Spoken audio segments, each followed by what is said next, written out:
To je otázka. Dobrý deň, srdečne zdravíme všetky naše poslucháčky aj poslucháčov a vítame vás pri ďalšej epizóde festivalového podcastu BDSB. Ja som Lea. A ja som Tereska. A dnes sa budeme rozprávať o inscenáciách z programu Divadelního Svieta Brno, ktoré tematizujú aktuálne a palčivé politické či spoločenské otázky. Konkrétne pôjde o inscenáciu Ptáčci z Moravskoslezského národného divadla Ostrava, koprodukčný projekt DSB a divadla Letí Poslední zhasne, domácu inscenáciu Národného divadla Brno Vlastenci a inscenáciu Odliv zo Slovenského národného divadla. No a samozrejme nebudeme tu na túto diskusiu sami.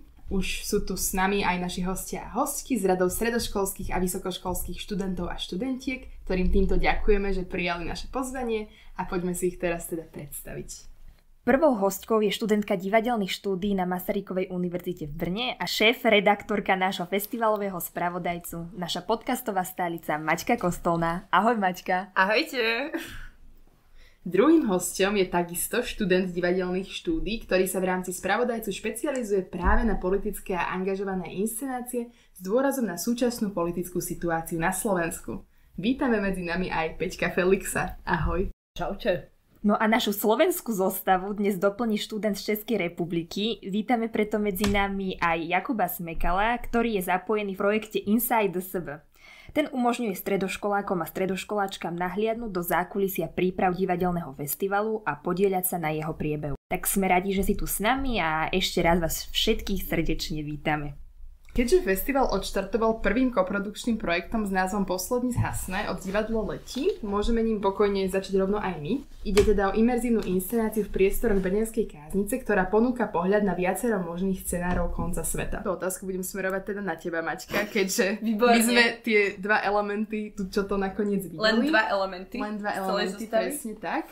Takže by som sa ťa spýtala, že aký to bol pre teba zážitok? No pre mňa to bolo veľmi krásne, nakoľko sme tam boli spolu a vlastne som sa zamýšľala nad tým, že keby ma nastal nejaký koniec sveta, tak možno toto je tá zostavička, ktorú by som brala, proste nejaké to vínečko, proste cigaretka a tam občas káznici si niekto prebehne v nejakom podivnom obskúrnom kostýme. Ja som úprimne nemala nejaké veľké očakávania, priznám sa, ale vlastne keď som odtiaľ odchádzala, tak som si povedala, že wow, to bola vlastne jedna príjemná party, že už dlho som v divadle, alebo z divadla odchádzala v podstate takto príjemne obohatená. Áno, bolo to bizarné a vlastne bolo to tak cukríkovo chutno nihilistické, ale vlastne mňa to strašne bavilo. Čiže z tvojho pohľadu ponúkla inscenácia nejaký aj nový alebo invenčný pohľad na niečo, alebo skôr to práve bolo len o tom zážitku? Neviem, či nový alebo invenčný. Skôr by som povedala, že skôr tam bola nejaká ambícia možno nejak tvoriť nejaké komunity ľudí medzi sebou a fakt akoby nájsť nejakú tú konexiu medzi nami, medzi nejakou zdanlivo novou neznámou skupinou, ale nemyslím si, že to bolo nejaké myšlienkovo, filozoficky priekopnícke. Čiže vlastne tam nevnímaš ani ako ten zámer komunikovať nejakú tému, ale skôr práve tvoriť nejaké pospolito spoločenstvo. Tá téma tam určite bola, to rozhodne. Akoby ja som ten zámer tej inscenácie čítala cez to, že vlastne spravme si party z toho konca sveta a vlastne nejak skrášlime si tie posledné chvíle toho mizivého, ohavného života, tak podľa mňa skôr to bolo fakt iba o takom tom vibe a takej tej party a techničku na záver a karaoke a tak. Považuješ za dobrú voľbu, že tá inscenácia akoby neponúkala žiadnu nádej či žiadne riešenie a je to vyslovene presne len takéto, že poďme si to aspoň spraviť teda pekné, keď už to ide tam, kam to ide.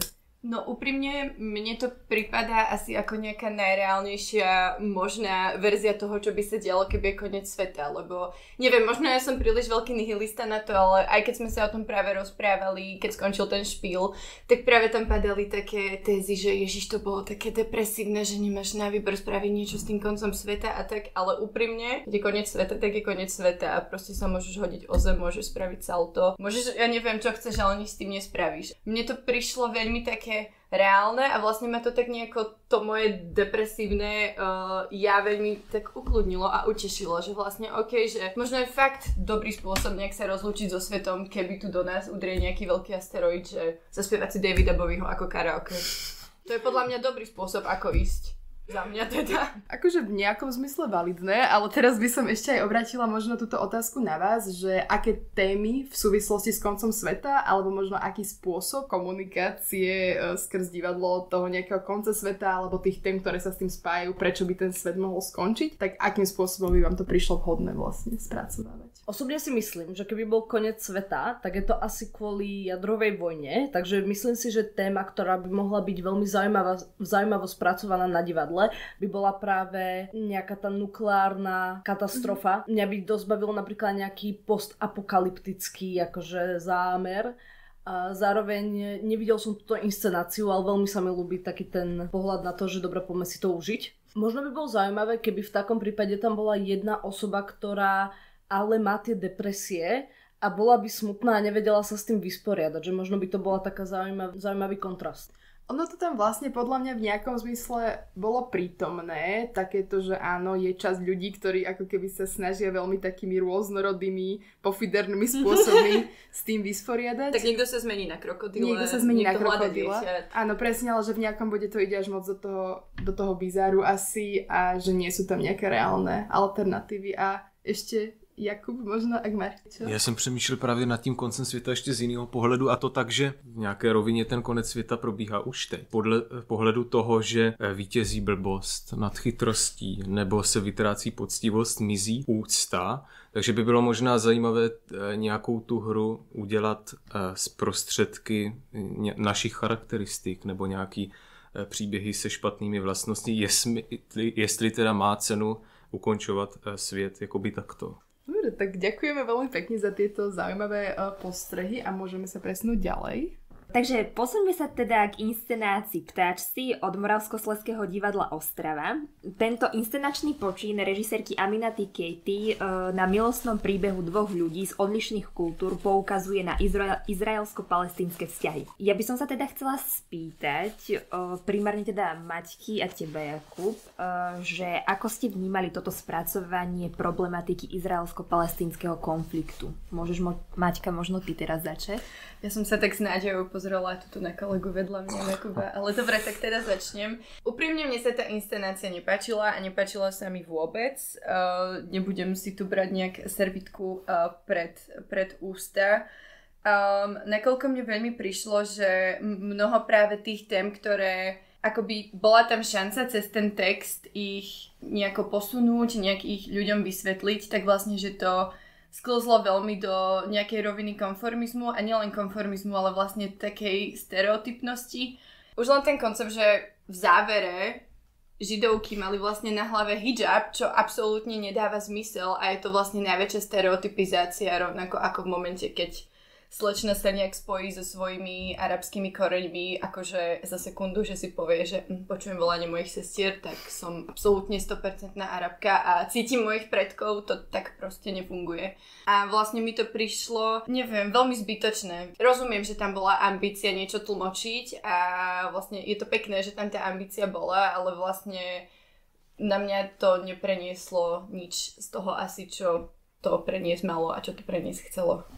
A ty, Jakub, ako to vnímáš? Já si myslím, že ten příběh byl sám o sobě jakoby silný, s tím, že ale vlastně na některé otázky, které jsme si kladli na začátku, tak jsme nedostali odpověď. Třeba vlastně hned na začátku, jak píše tu diplomku o té arabské postavě, tak my jsme se vlastně nikdy nedozvěděli, co byla ta záminka toho, nebo proč se to tam vlastně vyskytlo. Akože s tou postavou to bolo vlastne veľmi zaujímavé, lebo ona sa tam potom začala objavovať ako istá forma ducha, ktorá vlastne sprevádzala otca toho chlapca, ktorý si celý život myslel, že je žid, potom prišiel na to, že je palestínčan a potom sa objavila táto postava z diplomky, tej slečny a sprevádzala ho na druhú, no ja neviem, čo to bolo úprimne. Čo sa tam stalo, ja neviem. Takže ze začátku mě to připadalo, že ten problém je tam jakoby zobrazován s citem a že vás to jakoby táhne a vtáhne dovnitř ten hlubší příběh, ale jakmile se tam najednou objevily naprosto zbytečné vulgarizmy, tak najednou to přerušovalo tu linku, která mohla být vlastně silná a mohla stát na tom dobře napsaným příběhu, ale najednou se to začalo kazit tady těmito výrazy. Ja súhlasím asi s tebou, Jakub, že ten príbeh bol podľa mňa dobre napísaný, aj sa to v podstate celkom nejako mi to odsýpalo v určitom slova zmysle, zároveň otázka je, či to by nemalo prejsť ešte možno nejakým silnejším tým dramaturgickým čítaním, alebo či vlastne tá forma celá bola validná toho. Súhlasíme s tými stereotypmi, ktoré sa tam vyskytovali až nejakou kultúrnou apropriáciou v tomto slova zmysle, čo mne úprimne prekážalo. Zase otázka je, ako takúto tému priniesť vlastne publiku v rámci československého priestora, kde my nemáme ako keby takú diverzitu tých ľudí. Je v podstate otázka, ktorú by som sa vás mohla spýtať, že ako to teda urobiť, aby to bolo citlivé, a ty teraz, Peťko, môžeš, lebo to sa netýka tej inscenácie v podstate. No ja si myslím, že ty keď ideš robiť nejakú inscenáciu a narazíš na ten problém, že nemáš tých ľudí, ktorých sa to týka, k dispozícii pri tvorení tej inscenácie, tak by si mal položiť otázku ako ten tvorca, že či vôbec to má zmysel robiť. Lebo ja si myslím, že nedáva zmysel hovoriť niekoho príbeh bez toho, aby tam tie osoby boli prítomné. Takže a ja tú inscenáciu som nevidel. Mňa by možno zaujímalo, akože takto by som sa opýtal, že či to bolo smerované na nejakú stranu, že či to bolo neutrálne podané, ten príbeh, alebo či to bolo zaťažené na jednu stranu. Podľa mňa sa to snažilo byť neutrálne, ale zase nájdeš si... No logicky ty nejako inklinuješ k jednej postave viac ako k druhej, tým pádom ťa to stavia nejak podľa mňa na jednu tú stranu z tej barikády.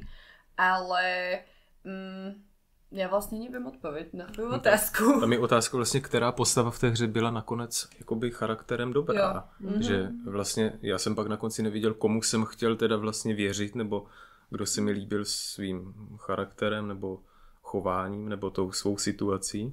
No, mne tam práve možno príde, že sa tam prejavuje to, že oni nešli v rámci tej témy ako takej, na pozadí ktorej sa odohráva ten príbeh, alebo možno ktorú na tom príbehu chceli ilustrovať, že nešli proste do hĺbky, že tam podľa mňa veľmi chýbajú nejaké kontexty, veľmi tam chýba nejaká vlastne hĺbšie vykreslenie toho problému, toho konfliktu, tej histórie, ktoré neostáva len práve pri nejakých tých ako keby stereotypoch alebo takých tých narratívoch, alebo práve vyslovene v tej citovosti, že áno, tak ale každý sme aj tak človek, tu sa teraz odohráva nejaký romantický príbeh, že podľa mňa tam nie je proste dôraz skladený vlastne až tak na tie veci, aby sme si my vedeli z toho prečítať, že teda do akej strany sa prikláňa podľa mňa tá inscenácia. Áno, ale zároveň si myslím, že ten narratív vlastne vôbec nemá byť, a to je problém podľa mňa celkovo vnímania spoločenského tejto problematiky, že tam sa hľadá nejaká strana. V tomto prípade mi to príde absolútne scestné, pretože tam sa dejú, tam je taká silná história, ako si hovorila, za tým všetkým. Tam už ani nevieme nájsť ako keby tú úplnú príčinu, alebo kto bol ten vinník. Akože asi by sme sa k nej úplne nejakým strašne silným historicko-spoločenským rozborom možno dopatrali, ale jednoducho nás podľa mňa spoločnosť nutí, aby sme si vybrali stranu, ale v skutočnosti ide o to, že tam prebieha vojna, na ktorú doplácajú civilisti a civilistky, nevinní ľudia. Mnoho vlastne politických lídrov má problém pomenovať, že áno, v Gaze sa deje genocída, lebo ju robí Izrael. A to mi príde akože veľmi náročné vlastne si tak nejako otvoriť oči, a možno táto inscenácia na to trochu poukazovala. Neurobila to dobrým spôsobom podľa mňa, ale priniesla to do toho kontextu možno aj Českej republiky a Slovenska v podstate v tomto ohľade.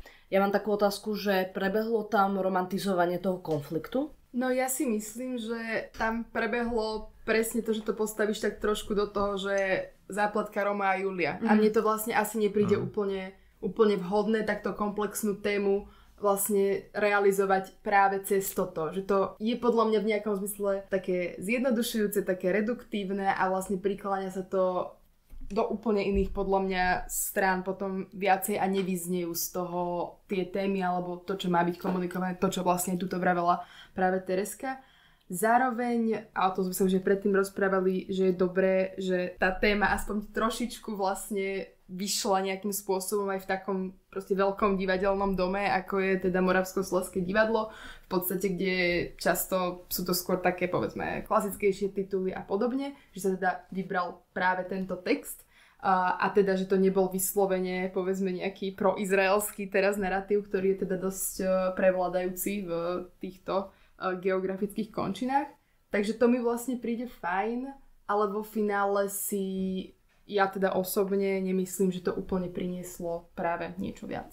Zvlášť tam nebyla jenom ta romantická linka toho Romea a Julie, ale v jednu chvíli teda se nějak ta hlavní postava té Vahídy zapletla s tou vojačkou. Vlastne áno. To bolo výborné, to nechápem vôbec vlastne prečo. Ale Peťko, ešte aby som ti ja nejak odpovedala, mne to strašne v niečom evokuje akože Petra a Luciu, ale takú zvyša, alebo z AliExpressu proste. Fakt, že ja nechcem, pardon, ja sa veľmi ospravedlňujem, ale nejak... No, proste som to celý čas tam videla, ale som bola taká, tak spadne teraz na nich nejaký stôl, alebo proste lepšie. Niečo, nejaký rozpad, to čítá sa konštrukcia, nespadne to na nich? Z toho, čo vy hovoríte, tak to znie iba strašne prvoplánovo. No trošku. Také zase, že sa prikláňaš možno k nejakému patosu. A že podľa mňa je dôležité akože zdôrazňovať takéto, že všetci sme len ľudia, ale zároveň mi príde, že to môže byť aj kontraproduktívne, keď na to vlastne ideš až prílišne práve cez to, že teraz len súciť s tými postavami a s tou ich láskou a s tým s tou snahou hľadania nejakých koreňov, ale vlastne nepozeráš sa na to nejako viacej z vrchu, možno práve viacej, tak no, neviem to slovo, ale... Je to podľa mňa hlavná vec, zároveň sa ale na tých ľudí vždycky pozerať ako na ľudí, lebo v tom prípade potom sa dostávame do nejakého vyberania si strán a to je veľmi škodlivé. Nechcem to nejako ďalej už rozviať zo svojho pohľadu, ja by som sa možno ešte vás všetkých chcela spýtať, že keď nemá ten inscenačný alebo tvorcovský tím tie prostriedky tých ľudí na to, aby sprostredkoval túto tému, tak by to nemal robiť, ale zároveň je podľa mňa dôležité reflektovať to, čo sa vo svete deje, tak by som sa možno chcela spýtať, že či si myslíte, že táto téma v tom našom československom kontexte by mala byť vôbec reflektovaná, možno aj takto práve na divadle. Já myslím, že teda ano, protože je to téma, o kterém vlastně nevíme moc, nebo možná ani nechceme vědět. A vlastně touto formou i v těch ptáčcích se to k nám dostalo ve velmi jakoby nenásilné podobě. Ja si myslím, že tých ľudí, ktorých sa to týka, nájdeš vždy. Ja si myslím, že ten, kto hľadá, tak nájde. Keď chceš nejakú takúto silnú tému ukazovať a spracovať ju, máš si urobiť tú povinnosť, urobiť si ten základný research. A myslím si, že proste vždy tam je nejaký spôsob, ako to urobiť. A Maťka, ty, ako to vnímaš? Ja plne súhlasím s Peťkom. Vlastne mne príde, že tento palestínsko-izraelský konflikt je v Československu vlastne veľmi... Nejak sa o ňom nehovorí na divadle, v umení a tak. Skôr je to taká, ja neviem, taká exotika mi to až príde, čo je vlastne trošku uchylné a veľmi zlé, keď sa to takto vníma. Veľmi súhlasím práve s Peťkom, že možno práve to je to, čo mne na tých ptáčkoch absentovalo, možno nejaká skutočná empatia, snaha pochopiť, snaha nejak to, že všetci sme ľudia, máme sa radi, dobre, fajn, to je krásne, ale neviem, podľa mňa by to chcelo trošku viac citlivosti. Ja si myslím, že sa môžeme rovno presnúť už aj ďalej a to teda na ďalšiu inscenáciu v rámci tejto pomyselnej politickej linky a to je teda špíl od Národního divadla Brno, ktoré sa v posledných rokoch snaží taktiež uvádzať okrem diel z klasického repertoáru aj inscenácie poukazujúce na rôzne aktuálne spoločenské témy. A ako sa im to darí, si môžeme povedať na príklade inscenácie Vlastenci, ktorá bola uvedená i v rámci programu festivalu. Ja by som sa teda spýtala, ako vnímate rozhodnutie Národního divadla Brno inscenovať tento text od britského scenaristu a dramatika Petra Morgana. Ja by som na úvod povedal, že ja som to nečakal od Národného divadla Brno, že niečo takéto uvedie, ale mňa to veľmi milo prekvapilo. Ja keď som to prvýkrát videl, tak vlastne som si povedal, že je to niečo úplne iné, čo som ešte v Mahene proste nevidel. Neskutočne ma to bavilo. Bavilo ma to, že je to urobené iným spôsobom ako iné inscenácie. Je tam vlastne... Príde mi to také postmoderné v podstate v niektorých tých veciach. Zároveň tá scéna je veľmi zaujímavá, ktorú napríklad ja osobne si interpretujem ako... Keď je green screen, tak je aj blue screen a vlastne, že je to ten istý odtieň a v podstate každý jeden divák si tam môže doplniť tú scenériu sám za seba a tým vlastne sa aj podporuje kreativita toho diváka, že že on tam vlastne iba nesedí a nepozerá na niečo, čo mu je proste predkladané, ale musí byť aktívny divák a musí to vnímať. Takže to mi príde veľmi zaujímavé. Tak Jakub teda, ako si tu inscenáciu vnímal ty? No já bych Vlastence teda vlastně asi v Mahence taky nečekal, ale zároveň si myslím, že Peter Morgan prostě do národních, ať už je to v Praze či v Brně, patří, protože jeho audience u Královny vlastně v Praze je taky skvělá. On má cit pro historii, pro fakta, ale zároveň to umí vlastně navlít na parádní příběh, který má zvrat, který má vlastně drama a myslím si, že zvlášť on jako autor je takový klasik 21. století. Vlastenci, já si teda myslím, že to je asi nejlepší hra sezóny, protože to mělo prostě úplně všechno od scénografie po naprosto perfektní výkony, ať už Viktora Kuzníka nebo především Tomáše Šulaje. Takže já myslím, že měl by to vidět opravdu každý.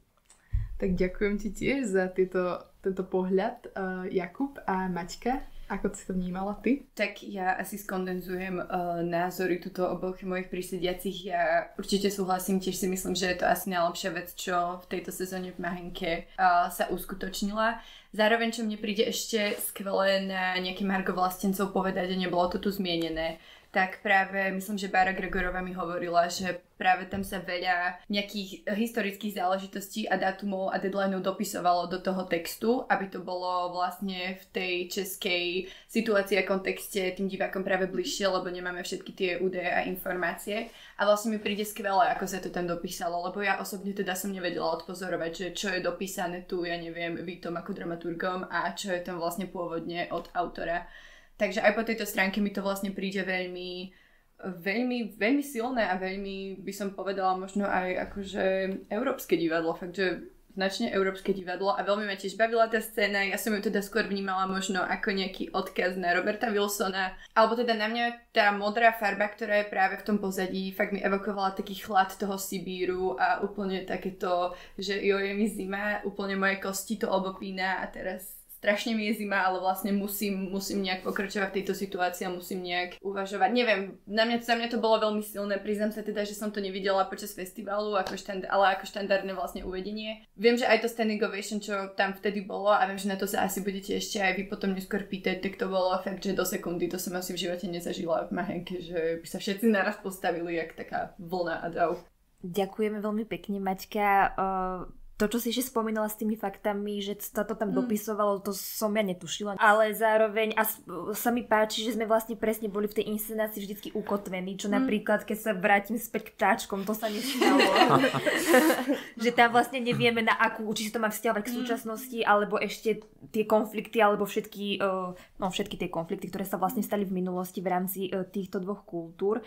Tak to mi príde dobre, že na to mysleli, lebo tak tá história toho Putina je strašne dlhá a proste on ešte ako pracoval aj pre KGB, tak Boh vie, čo vlastne pravda je a čo sú nejaké zmyslené údaje, takže podľa mňa je veľmi skvelé, že sa to snažili ukotviť. A práve na toho Putina by som sa chcela opýtať. Elephant in the room. Áno, chcela by som teda vedieť, že ako sa vám možno pozdávala, alebo ako pre vás pôsobila celá tá postava Putina, ktorú stvárnil Viktor Kuzník a že nakoľko možno ten obraz považujeme za aktuálny, že nakoľko ho tak možno vnímame teraz a či sa to vlastne stretlo s niečím, čo ste očakávali, alebo nie.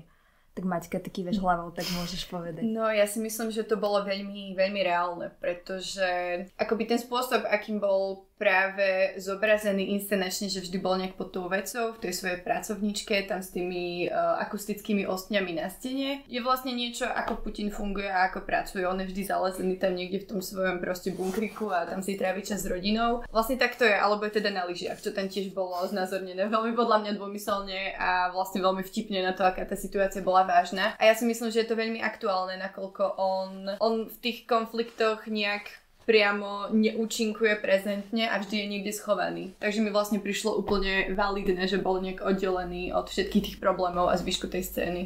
Ďakujem. A Jakub, ako si to vnímal ty? Právě přesně, on tam není vlastně po celou dobu, on se tam často nevyskytuje, ale když už se tam teda vyskytne, tak mi z něho bylo opravdu zlé. Opravdu ta postava byla znázorněna tak odporně, že vlastně bych řekl, že věrohodně.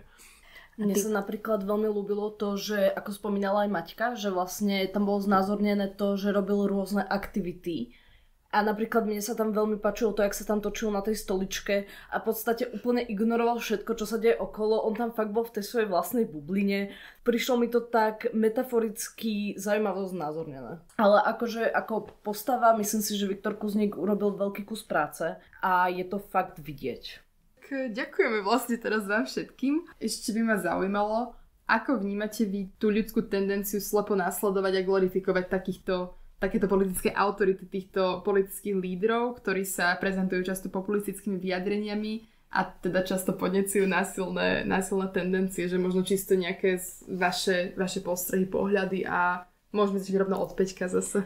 Ja si myslím, že tieto pohľady na politiku a na výber politických strán, s ktorými človek súzní, hlavne v priestore československého, tak sú zakorenené ešte v socializme. A myslím si, že je to všetko zakorenené v tom, kedy bola tá doba, kedy sa nadávalo v podstate na Ameriku, hovorilo sa, že to je ten veľký nepriateľ, celá napríklad Mandelinka Zemiaková, najväčší špión. To je najlepšia vec v histórii Československa, tieto chrobáčiky, pardon. Presne, najlepšia proste propaganda. A ja si myslím, že veľká časť obyvateľstva, ktorá teda inklinuje k týmto, môžeme povedať, že rusofilným tendenciám, si zažila aspoň nejakým spôsobom túto dobu. A ja si myslím, že v nich je ešte nejako zakorenené to, že toto im bolo strkané do hlavy.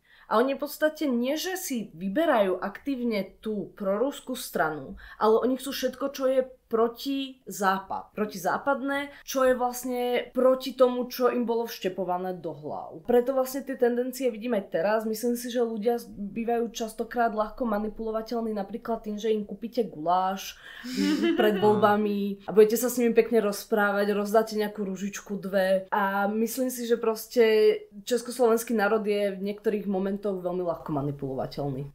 Dobre, tak dala by som teraz priestor zase tebe, Jakub. No tak můžu navázat na ten guláš, ano, vy dostanete guláš nebo koblihu a vlastně tak se najíte potom. Nemusíte vůbec nad ničím přemýšlet, protože už na tom hesle to máte napsaný, co všechno bude. Ono to vypadá vlastně celkem jednoduše, takže proč byste přemýšleli, když nemusíte? A to je asi ten hlavní důvod, proč to pak dopadá tak, jak to dopadá. Áno, tie jednoduché riešenia ponúkané sú veľmi často tou bernou mincou. No a čo ty, Maťka? Ja by som možno ten problém trošku nejak viac globalizovala. Peťko išiel naspäť do Československa, ale mne to vlastne toto veľmi pripadá ako taký veľmi opakujúci sa fenomén celkovo. Ja neviem, keď si zoberieme francúzsku revolúciu a tak proste situácia, keď ľudia fakt nemajú čo jesť. Volia riešenia, ktoré sú najkrajnejšie, pretože sú najrýchlejšie. Pretože proste, keď si hladná, škrka ti v bruchu, tak proste ti nikto nepresvedčíte nikto o tom, že vieš čo, ale za 4 roky bude dobre, keď to budeme riešiť nejak proľudský a empatický. Nie proste, ty chceš ten guláš, lebo si hladná. A keď ti niekto dá ten guláš a tebe to pekne strávi a necítiš tú fyzickú ťažobu z toho, že máš hlad, tak proste volíš, čo volíš. Ja si zároveň myslím, že veľa ľudí bude si vyberať strany podľa toho, že riešia problémy, ktoré sa ich netýkajú. A takže keď niekto bude riešiť tie problémy, ktoré sa ich týkajú, ako ty hovoríš, že proste napríklad to s tým jedlom, budú riešiť krízu s bývaním, budú riešiť to, že všetko je drahé, tak im možno bude aj jedno, aké sú ostatné veci, ktoré riešia. Ich potreby budú naplnené, tak je jedno, čo ostatné vlastne budú riešiť. Tu sa opäť dostávame vlastne k takému nejakému možno individualizmu a vlastne nevideniu za to svoje nejaké vlastné. Ale zároveň je to tak, jak predtým si vlastne vravel ty, Peťko, že ten problém je ešte hlbšie zakorenený. A taktiež zase by som nechcela hádzať takéto svetlo, áno, na ľudí, ktorí sa možno k takýmto tendenciám majú blízko, inklinujú, pretože určite tam zohráva rolu práve aj tá miera vzdelanosti, kde sa pohybujete, v akých kruhoch a zároveň proste všetko, čo ste hovorili vlastne o nejakých istotách a stabilitách. A keď političky nechcú alebo prehliadajú obyvateľstvo, ktoré má problémy ako kríza bývania, vysoké ceny nájmov, kolaborujúce prevádzky, pretože bol COVID a tak ďalej, tak je jasné, že oni si nepovedia teraz, títo politici, ktorí proste hovoria o ľudských právach, nás to nezaujíma, pretože ja nemám na živobytie. Čiže to je niečo, možno čo by som ja ocenila v politike, keby ľudia začali naozaj, tí političky chodiť a oni chodia, ale oni nevidia. To je selektívne vnímanie tej reality. Účelové často. Účelovo, áno. Obľúbené moje výjazdy politické sú určite do rómskych osád, ale to je na úplne... Hlavne, že to bude na Instagrame. Kamera, rolling. ale hlavne áno, ale to je asi na inú debatu. Ale je to proste účelové, takže podľa mňa to nie je ani, do istej miery áno, každý máme zodpovednosť za to, ako sa rozhodujeme, je to náš život, ale do istej miery proste tak zlyháva sociálny systém, že jednoducho to je neudržateľné a my sa na tých ľudí v podstate nemôžeme hnevať. Akože frustrácia tam je, lebo sa to týka aj mňa, ale zároveň rozumiem im v niečom. Peťko, ty si chcel niečo povedať? Ja by som možno ešte povedal to, že niečo, čo si všímam znovu paralelu s minulosťou, je to, že niektorí politici hádžu vinu na nejakého spoločného nepriateľa. Čož vtedy mohla byť tá Mandelinka Zemiaková, hej, tak dneska sa poviete, že za všetko môžu liberáli. Áno, a Soros. A takže vlastne tí ľudia, ktorí teda nerobia si nejakú tú svoju vlastnú research a idú teda po tom, čo hovoria tí politici, tak oni si povedia, aha, áno, to je ten náš nepriateľ. A vlastne tým možno si aj automaticky zatvárajú dvere do tých možností iných, že akože vlastne aj takto sa dá pozerať na tú vec, lebo automaticky na to dajú tú nálepku. Myslím si, že nálepky sú veľmi nebezpečné v dnešnej dobe. A hlavne si myslím aj, že presne veľmi súhlasím s tým, čo vravíš a tam sa potom objavuje ten problém toho, že čo opäť je historicky podmienené, si myslím, že my nie sme vôbec učení k takému nejakému kritickému mysleniu a že to je veľmi hlboko zakorenené a v podstate no, že práve je tam tá tendencia toho nasledovania tých osobností, ten kult osobností. No, je to smutné a je to vlastne také veľmi vlastne náročné vôbec hľadať, že ako z toho von, keďže je to tak strašne hlboko. Ja ešte, keď tu máme teda Jakuba, ja by som sa možno chcela opýtať, aj keď som si nebola istá, či tú otázku položiť, ale keď sme sa tu možno tak rozohnili trošku na to politickou situáciu, tak mňa by možno zaujímalo, že ako vnímať tvoje okolie možno, alebo ty sám to, ako vlastne náš slovenský premiér chodí do toho Ruska a podáva si s tým Putinom ruku. Možno takýto pohľad vlastne trošku od Dinaky, ale nám môžeš poskytnúť do tohto podcastu. No tak tím, že vlastně vy jakožto Slováci se u nás jako v početné míře zastoupení, tak naštěstí máme i jakoby pohled tady na toto téma. Já teda osobně si myslím, že pokud si Robert Fico jde podat ruku s Vladimirem Putinem, pro něho to možná může být jako celoživotní zážitek. Zároveň si myslím, že vlastně on je tomu Putinovi úplně ukradený. Takže je to možná jenom pro nějaký jako jeho dobrý pocit. A jinak si teda myslím, že vlastně i někteří moji spolužáci jsou Slováci, takže to vnímám i jakoby, že se vcítím do té jejich role, jak to berou oni a vlastně proč se rozhodli studovat u nás a ne u vás. Ale myslím si, že naštěstí, nebo minimálně v mém okolí ten názor je jednoznačný a to, že to není dobře. To sme radi, že z toho vyznieva vlastne. A že no, je fajn možno aj to, že sa tu takto stretávame a nie sme takí izolovaní v podstate a že ten pohľad teda na našu politiku a zase naopak na vašu, že si v tom vieme asi nejako porozumieť a vieme sa v tom pochopiť, čo mi príde v tejto situácii, kedy potrebujeme všetci nejakú podporu a vlastne medzinárodnú, veľmi dôležité. A podľa mňa už keď sme pri tom Slovensku, tak sa rovno môžeme presunúť k poslednej inscenácii, o ktorej sa budeme dnes v rámci tejto linky baviť. A to je teda inscenácia Odliv od Slovenského národného divadla v réžii Lukáša Brutovského, ktorá formou takej veľmi expresívnej javiskovej básne tematizuje odliv mozgov z krajiny a teda snaží sa nejako hľadať aj jeho potenciálne príčiny. A môžeme ísť rovno na to. Takže ako vnímate fenomén odlivu mozgov? Predstavuje podľa vás takú hrozbu pre krajinu, ako sa to mnohokrát prezentuje? Môžeme začať napríklad od Maťky. Ona sa na mňa pozerá fičúrsky.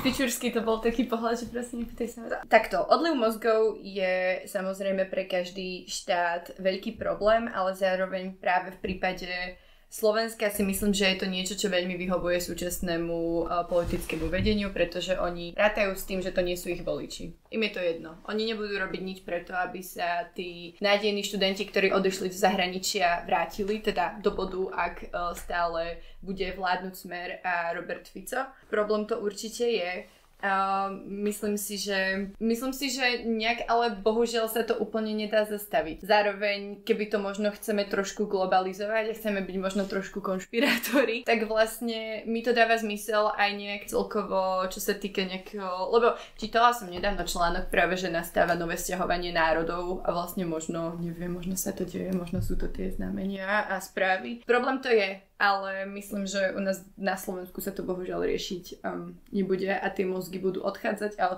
a vlastne neviem, no možno za 10 rokov sa u nás bude kotúľať len takéto seno z westernoviek. A teda Jakub, ako to vnímaš ty možno aj z takého pohľadu práve toho Česka? Keďže určite teda je to vec aj tu. No tak pro vás, jakožto Slováky, to samozřejmě špatně je, ale tím, že k nám teda ta vaše vzdělanost přichází, tak... Vzdělanost, to je krásné. No je to vzdělanost, tak my se o ně samozřejmě tady dobře postaráme. No pak, kdybyste chtěli, tak my vám je vrátíme, ale... Dobře, tak nevrátíme, my si je necháme. Ale vlastně i v té inscenaci na začátku to bylo napsané, že každý pátý Slovák teda jde studovat do zahraničí. A takže pro nás to dobře je, ale vlastně kdo vám tam teda zbyde, protože každý pátý to je vlastně docela vysoký číslo. Teda ďakujem. A čo ty, Peťko? Ja úplne súhlasím s tým, čo hovoríte vy dvaja. S tým, že ja si myslím, že to není problém budúcnosti, už je to problém teraz. Vidíme to pri krachujúcom zdravotníctve, kde proste čakáte rok na termín na onkológii, čakáte, že budete ošetrení, keď idete na pohotovosť a tam není kto by vás ošetril.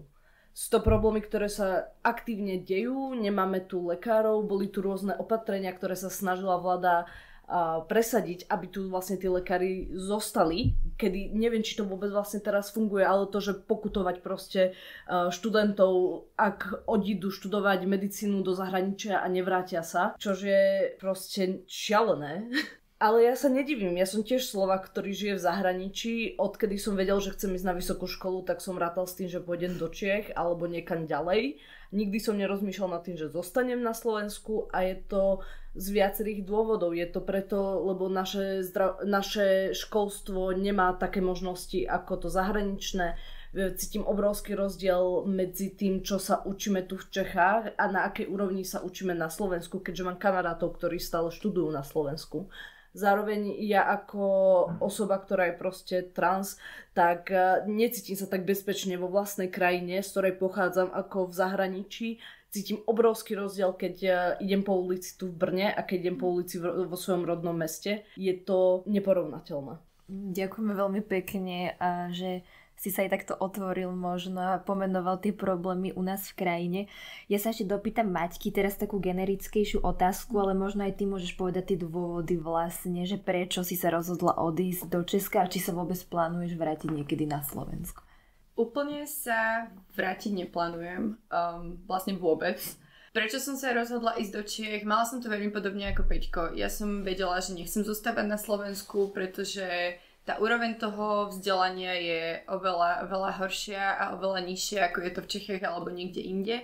Ja som sa teda rozhodovala práve medzi Anglickom a Českou republikou, pretože chcela som študovať divadlo, ale nejak nikdy som úplne principiálne práve nesúznela s tým slovenským a vždy mi bolo bližšie české, takže pre mňa nejak ten výber tej vysokej školy bol automaticky, že OK, skúsime Brno, Prahu. Vlastne vďaka tomu divadlu som tu. A vlastne som rada, že som si vybrala práve momentálne KDS-ku a teda potom neskôr JAMU, lebo proste nechcela by som študovať na Slovensku a divadlo už vlastne vôbec. Úprimne, čím dlhšie tu v Brne žijem, tým menej sa mi chce vrácať domov a je to vlastne strašne zvláštne, pretože ja mám pocit, že u nás na Slovensku sa to celý ten čas nejak tak veľmi obskúrne, podivne zastavil, ako keby to tam všetko tak zamrzlo a vlastne ma veľmi bolí sa tam vrácať, pretože to je to ako keď, ja neviem, máte kamaráta, s ktorým sa nevidíte od strednej školy a vlastne potom sa zrazu stretnete a vy si vlastne uvedomíte, OK, že vy ste sa posunuli, vy teraz pracujete, cestujete, blablabla, ale ten kamarát nejak zostal tak obskúrne proste na tom jednom mieste, stále, ja neviem, chodí s kamarátmi každý piatok piť proste, alebo niečo takéto.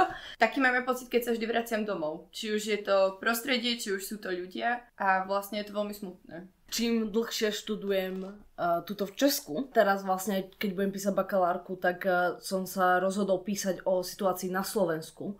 tak ja som si uvedomil, že ja nechcem zanevrieť na tú krajinu. A síce tá krajina robí všetko preto, aby som to urobil, tak ja proste chcem urobiť niečo preto, aby to tak nezostalo. A minimálne vo mne to vzbudzuje taký ten pocit, že musím niečo urobiť.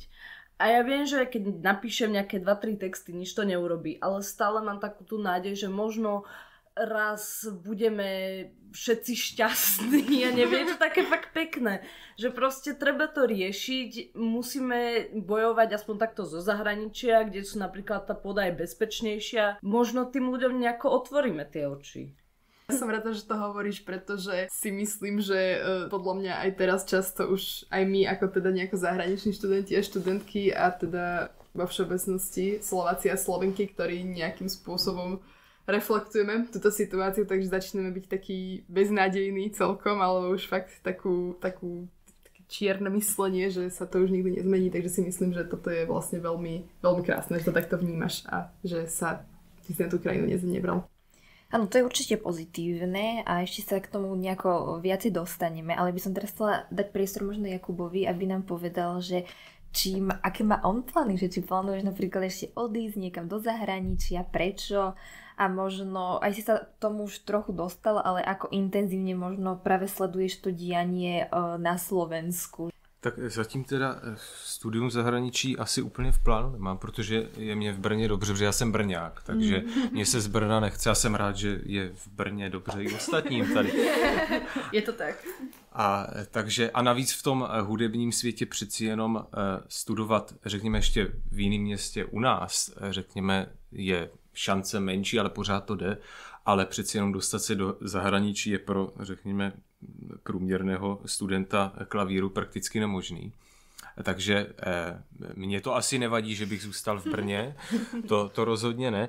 No a jak vnímám tu situaci na Slovensku, no právě jeden můj spolužák je Slovák z východního Slovenska, takže my jsme to vlastně měli z první ruky ty informace. Vy jste tu beznaděj teda zmínili, on to někdy tak jakoby vlastně viděl taky, takže jsem to měl takhle zprostředkovaně vlastně z první ruky a bavívali jsme se o tom celkem často, on už tam teda taky není, což teda zase navazuje na ten odliv mozku.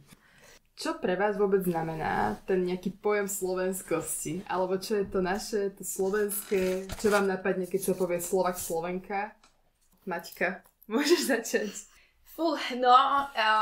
Úprimne ja sa priznám, že ja som nikdy nemala nejak veľmi blízko práve k nejakému slovenskému naratívu. My doma nejak nežijeme v nejakej vízi toho, nejakej slováckosti, alebo neviem, nikdy to pre mňa nejak nebola téma, nakoľko ja mám moju rodinu rozvrstvenú rôzne po štátoch v Európe. Vnímam to trošku tak hybridne. Bohužiaľ, keď sa povie slovenskosť, tak fakt mi, ako prvé mi napadnú také tie stereotypizované tela, ja neviem, tých pánov z toho Morho a Slovenky, jak majú chleba so soľou a sú tam v tých krásnych krojoch pod tými Tatrami a pod Váňom a ja neviem, nejaký Dunaj tam tečia, no proste toto jak fakt vyslovene, ako keby vám umelá inteligencia, keby zadáte, že proste správmi Slovákov, tak to je to, čo mi napadne, čo vlastne strašná škoda, ale že do akej miery to vlastne vnímaš ako, nechcem ani povedať, že pravdivé, lebo naozaj už tak nechodíme oblečení, ale že do akej miery z toho možno stále čerpáme, alebo práve z tejto nejakej bývalej slávy a do akej miery. Narážaš na niekoho konkrétneho? Nie. Takú konkrétnu tetuľu? No, ja si myslím, že práve to je ten stereotyp. A to je presne to, že zadáte umelej inteligencii nakreslí mi Slovákov, áno, nakresláte ich v tom kroji, lebo to je ten stereotyp a vlastne mne to príde úplne šialené, lebo vlastne aj, ja neviem, tie kroje, ktoré nosí naša uchvatná pani ministerka kultúry, to nie sú skutočné kroje, tak tu ľudia nechodili každý deň, to proste vôbec nefunguje tak, ako to má ona nastavené. Naše kroje sú krásne, o tom potom, ale vlastne mi to veľmi, veľmi pripadá kontraproduktívne a o to vlastne krajšie je, keď vyslovene aj celá slovenská folklórna obec sa potom akoby nejako vymedzuje voči ministerke kultúry. A neviem, čím to je, že nejak takto to má väčšina z nás zakotvené na skrze fakt takéto tieto generalizované AI pohľady. Ako to vnímaš ty, Jakub? Možno právě ještě z takého jiného trošku odstup pohledu. No tak samozřejmě, že když se řekne Slovensko, tak mě prvně napadnou Tatry, hned v zápětí Halušky. Z toho okolí, co znám, tak vlastně všichni jsou to velmi vtipní a opravdu chytří lidé. Ďakujeme. A velmi sympatické ženy. No, takže ač tam ta situace není dobrá, tak ti lidé vlastně působí na mě takto. Ja budem troška taký negatívny. Prosím. No. Keď sa povie Slovák a Slovenka, tak ja si nepredstavím nejaký takýto stereotypický folklór, Tatry a možno borovička a brinza, ale skôr iba tú borovičku. Páči sa mi, ako sa to ale nabaľuje na seba postupne proste. Ja si skôr predstavím to, čo vlastne bolo aj v Odlive spracované, a to je vlastne tá matka, ktorá je unavená, smutná, je jej smutno za deťmi a otec, ktorý je hluchý na to, čo sa deje v spoločnosti, ktorý príde narobený z roboty, ktorý si pustí telku, možno je aj štangasta v miestnej krčme a je to proste veľmi smutný pohľad.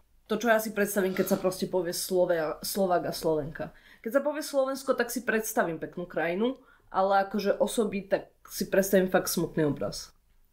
Ty si tak veľmi dobre nadviazal na moju ďalšiu otázku, ktorá už bude konkrétne o inscenácii Odliv. Mne by veľmi zaujímalo, že okrem toho odlivu mozgov, aké témy vám z toho ešte vyliezali? Peťko, teraz môžeš opäť začať. Keď si spomínam na tú inscenáciu Odliv z SND, tak je teda odliv inteligencie do zahraničia, kríza, čo sa týka zdravotníctva, čo si myslím, že tam bolo znázornené krásne. Úplne mi z toho vyskočilo to, že vy potrebujete termín u doktora, nevadí, tu dáme ten guláš a vy na to zabudnete, možno umrete dovtedy. No, takže to mi tam vyskočilo. Nejaké tie tradície, možno ich zneužívanie na propagandu, ale taktiež aj nejaká snaha ich zachovať a zároveň, že z tých tradícií vyberáme len to, čo sa nám hodí a to, čo je pekné. Mňa na tom veľmi práve bavila tá glorifikácia toho, alebo teda deglorifikácia skôr toho príchodu Cyrila a Metoda. Áno. To bolo výborné a práve som si úplne spomenula, ak sme sa na základnej škole učili na spamäť proglas, ktorý tam stále niekde v útrobách môjho mozgu bohužiaľ je. Neviem, veľmi mňa tam práve bavila taká tá naša pseudonáboženská spirituálna linka. To ma naozaj veľmi bavilo a samozrejme Milka Vašáriová, pretože Milka Vašáriová, keď príde na javisko, ja sa vždy roztečiem, takže pardon, to je moja vsúka. Milujem Milku Vašáriovú. Práve táto inscenácia je veľmi pasovaná na Slovensko, tak by ma zaujímalo presne, Jakub, že ako si to ty vnímal, či sa ten transfer tých tém akože podaril aj na toho českého diváka nejakým spôsobom preniesť. Ne, že by tam byla velká jazyková bariéra, ale přeci jen ten jazyk byl bohatší a je pravda, že některá slova jsem si musel domýšlet. Vlastně ten stejný problém jsem i měl u toho, když nejste úplně ponořen do té slovenské historie. Třeba vám ani nepomůžou ta data, která byla ve vlastencích, tak jsem vlastně se v tom nedokázal vyznat, což vůbec vlastně nezhazuje provedení hry, ta byla skvělá. Bohužel jsem v některých případech zůstal zmaten a nevěděl jsem, co to má pro mě znamenat, protože tu problematiku nebo tu historii neznám úplně dopodrobna. A zároveň ja si myslím, že to nie je ako keby chyba toho diváka, že si to nedomyslí. Skôr je to ako keby možno nejaký tá vada tej inscenácie za mňa, pretože jednoducho, keď ideme na medzinárodný festival a idete tam niečo ukázať, tak by sa to ideálne malo nejako zrozumiteľne komunikovať. A práve moja ďalšia otázka na vás všetkých je, že či vám tie aj témy, alebo aj tá forma celková, tá vizualita tej inscenácie boli čitateľné, alebo ako ste toto vnímali, tento aspekt? No, ja sa priznám, pre mňa to bolo veľmi čitateľné, nakoľko ja milujem poéziu, ja milujem, keď proste veci majú nejakú metaforu, javiskovú metaforu. Pre mňa to zrozumiteľné bolo, ale viem si predstaviť, že nie každému je práve toto pochutí. Zároveň ale rozumiem nejakému tomu dramaturgickému výberu a tej príčine, prečo zavolali práve Odliv, že je v tomto gesto, je v tom proste taký ten strach, že OK, a nestiahnu nám túto inscenáciu z repertoáru vôbec do bodu, kým príde na ten festival. Ale skôr si nemyslím, že je to problém tej inscenácie, nakoľko tá inscenácia je zvyknutá, že je uvádzaná proste v reáliách Slovenského národného divadla. Skôr si myslím, že, a viem, že tam bol lektorský úvod predtým, ale možno by bolo veľmi funkčné, keby práve to bolo nejako viac domyslené, nakoľko to bola aj moja prvá otázka, keď sme práve vyšli z Reduty, čo som sa pýtala akoby vás a nás, ale akože našich českých kamarátov a kolegov, že či ste chytili všetky tie linky, čo vlastne, ale si nemyslím, že to je úplne problém tej inscenácie, aj keď zase araz tá forma tej javiskovej básne nemusí byť zrozumiteľná. No, určitě to téma by se mělo zobrazovat, naprosto souhlasí s tím, že se hraje, ať se ta hra hraje co nejdýl hlavně, to 100%. Možná nejvíc asi srozumitelná část měla teda tady vaše oblíbená Emilka Vašáriová, ale to bylo i tím, že přeci jenom ta část, o které ona se bavila, a to bylo řekněme z té nejnovější doby, bylo to o té pomlčce Česko-Slovensko, tak zrovna v této věci se řekněme jakoby orientuju, ale v těch ostatních bohužel tam opravdu mě to někdy minulo. Naštěstí program doma mám, tak si to asi přečtu znova. Třeba v tom už pak něco najdu, ale na ten první pohled to bohužel na mě působilo takto. Za mňa to tiež bolo veľmi hutné. Bolo tam fakt, že strašne veľa symbolov, významov, metafor, ale mňa to na tom strašne bavilo. Mňa bavia texty, ktoré sú vrstevnaté, mňa bavia inscenácie, ktoré môžem vidieť znova, vždy tam nájdem niečo iné.